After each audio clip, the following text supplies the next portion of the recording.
Bonjour, aujourd'hui l'histoire d'une scientifique qui a obtenu un prix Nobel pour sa thèse. Donc quand même la super classe, elle s'appelle Donna Strickland, c'est elle. C'est une physicienne canadienne. On est à la fin des années 80 et elle fait une thèse avec un Français qui s'appelle Gérard Mourou sur les lasers. Et pendant sa thèse, elle va développer une nouvelle technique géniale. Ça s'appelle la technique CPA.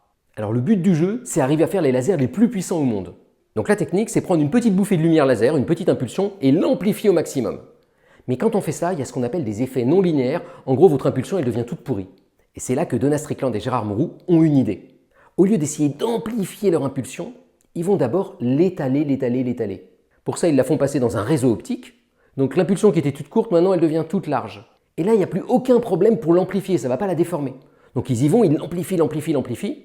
Et puis après, ils refont la manip inverse. Ils refont passer dans un réseau pour l'écraser. Et là, vous voyez, maintenant, vous avez une impulsion gigantesque, hyper puissante, qui peut faire des centaines de térawatts. Et après, vous allez l'utiliser pour faire la physique dont vous avez envie. Par exemple, pour créer des ondes de compression monstrueuses dans la matière, ou pour étudier les mouvements des électrons à la femtoseconde près.